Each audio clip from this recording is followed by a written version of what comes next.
है, ये कहते हैं ये छप्पड़ की जगह है, बट ये सही मायने में क्या हुआ था, जिस टाइम हमें वहाँ बिठाया गया, यहाँ ये सड़क के बीच में प्लाट आ गए, तो गांव वाले जो उस टाइम मुखिया थे उन्होंने हमें बोल दिया कि भाई आप वहाँ पे बैठ जाओ भी, ये जगह आप खाली कर दो, ये मतलब कि गांव का मेन रास्ता है। तो मेन रास्ता उस टाइम हमने, हमारे बुजुर्गों ने तो छोड़ दिया जी। आज हमने जो कुछ कमा रखा है अपने परिवार के लिए और सभी के लिए मकान बना रखे हैं बैठने के लिए, आज वहाँ से हमें तोड़ के यहाँ उठाया जा रहा है, तो हम कहाँ जाएँ जी? ना ही हमारे पास कोई और इसके अलावा कोई प्लाट है, यही प्लाट है, यही सारा कुछ हमारे पास है। तो मकान कितने हैं जी? मकान हमारे जी 8-10 मकान टोटल बने हुए हैं। तो इनका ये बीच में यहाँ पे आ रहा है, मेरा थोड़ा सा आगे जैसे प्लाटा जिसको बोलते हैं हम, मेरा वहाँ पे है, और ये एक दूसरा भाई है उसका भी प्लाट टाइम है। मतलब हमें मतलब उस टाइम गलत मिस गाइड करके हमारे बुजुर्गों को बिठा हमें कहीं और दिया, और मालिकियत हमारी कहीं और है। तो इसमें हमारा क्या कसूर है सर? हम तो बिल्कुल मजदूरी कर करके मतलब इतने परेशान हो गए, या बहुत परेशानी से बच्चों को पाल रहे हैं। डेली के कभी किसी के पास जा रहे हैं, हमारे मकान बचाओ, हमारी कहीं कोई सुनवाई नहीं हो रही जी। तो हम क्या करें? जब ये हमारी मिल्कियत है, हमारी ये प्लाट है, तो इन पे तो हमें बैठना पड़ेगा, ये मजबूरन है। हम नहीं चाहते कि किसी को हमारी वजह से कोई परेशानी हो, बट हमें खुद को परेशान की बहुत ज़्यादा परेशान कर रखा है। इसलिए लास्ट हमने यही सोचा भी अपना चलो ये है, यहाँ पे बना लेते हैं, फिर और क्या करेंगे बताओ। इस सड़क पे, सड़क हमारी मिल्कियत है, ये हमारे पास आपकी मिल्कियत है। हाँ, ये हमारे पास रजिस्ट्री है, ये सारी पैमाइश करा के सारा कुछ इसके अंदर है। ये तो आज क्या हुआ था अचानक?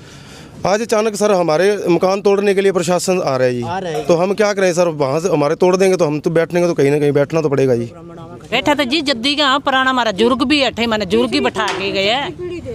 हाँ, जुर्ग में अठूंगा हमारा जुर्ग तो मैंने बैठा के गए, पुराना बैठे हमें 50 भी ऊपर हो गया, मैं अठाएंगे जद्दी यहाँ। हाँ, अचानक क्या हुआ जी? कोर्ट का आदेश कैसे आ गया? कोर्ट का आदेश मेरा तो गांव भी यही झोड़नाली है, और अभी मेरी 34 साल उम्र होगी। मैं इनको पिछले काफ़ी सालों से यहीं देख रहा हूँ भी ये लोग यहीं बैठे हैं। तो इनके आगे बच्चे भी हुए, इनके बच्चे भी बड़े हो गए, तो ये पिछले काफ़ी समय से यहीं बैठे हैं। तो पिछले दिनों माननीय न्यायाधीश जी ने कहा भी ये जो जोड़ की जगह पे बैठे हैं इनके घर तोड़े जाएंगे। 3-4 बार नोटिस भी आए, पिछले दिनों भी प्रशासन आया। तो अभी इन्होंने कहा भी आज भी प्रशासन ने आना था इसी विषय को लेकर के भी आज मकान तोड़े जाएंगे। तो इन्होंने जो इनका घर का सामान था वो उठा करके अपने प्लाटों में रखा, अपने मतलब ये इनके प्लाट हैं। एक्चुअली ये पुराना रास्ता भी पुराना निकाला हुआ है, लेकिन उस समय इनके जो प्लाट थे ना वो यहीं थे। तो अभी पंचायत ने भी उसकी विनती करवाई है, हमने भी अपनी प्राइवेट भी करवा के देख ली भी ताकि रास्ता बंद ना हो, लेकिन ये जो प्लाट हैं वो जनून में इन्हीं लोगों के ही हैं। तो इन्होंने वहाँ से सामान उठा करके यहाँ सड़क के बीच में रख लिया भी ये हमारे प्लाट हैं, अभी वहाँ से हमें उखाड़ोगे तो हम यहाँ बैठेंगे। माननीय डीसी साहब को भी हमने लिखित में भी दिया है भी इसके ऊपर थोड़ा ध्यान दिया जाए। ये इनके जो प्लाट हैं वो सड़क के बीच में हैं, लेकिन कोई सुनवाई नहीं हुई।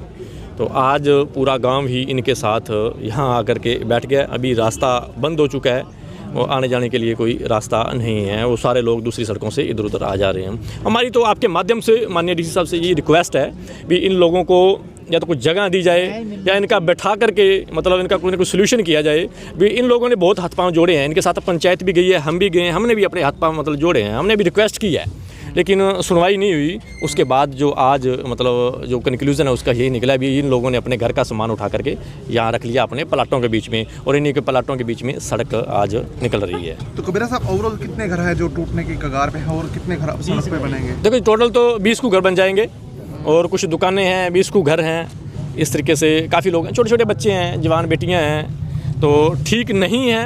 यही रिक्वेस्ट करेंगे भी बिठा करके इनका कोई ना कोई हल निकाला जाए। डीसी साहब से भी रिक्वेस्ट करेंगे भी बिठा करके इनका कोई ना कोई हल निकाला जाए। मामला इस तरह है जी, इनके जैसे जोड़ के खाली करने के आदेश आए हुए थे, तो आज जो कार्रवाई होनी थी तो इनको घर वालों को नोटिस दिया हुआ थे आज के, तो उसके बाद क्या इन्होंने अपना सामान खाली करवा के, घर खाली करवा के अपनी जो मालिकियत है उनमें आके बैठ गए हैं जी। अब प्रशासन कह रहा है भी इनको जो वहाँ से भी उठाओ, अब इनको उठा के भेजें कहाँ? अगर अभी हमें वहाँ पे भी नहीं बैठने दे रहे और इस पे अपनी जगह में भी नहीं बैठने दे रहे, तो हम जाएं कहाँ? अब सोल्यूशन क्या निकलेगा, क्या लगता है? सोल्यूशन तो यही है, हमें आदेश मिले, पंचायत को आदेश मिले भाई इनको इनकी एवज में जो खाली कर रहे हैं प्लाट, इनको वहाँ पंचायती जगह से प्लाट काट के दिए जाएँ। तो पंचायत तैयार है अभी प्लाट काट के दे देगी। अब गरीबों के मकान ढो रहे हैं, इनको उजाड़ रहे हैं। इनके प्लाट है वो तो प्लाट पे बैठेंगे। अब हमारा तो यही कदम है, अभी गरीब जो प्लाट है सरकारी जगह पे वो मिलना चाहिए।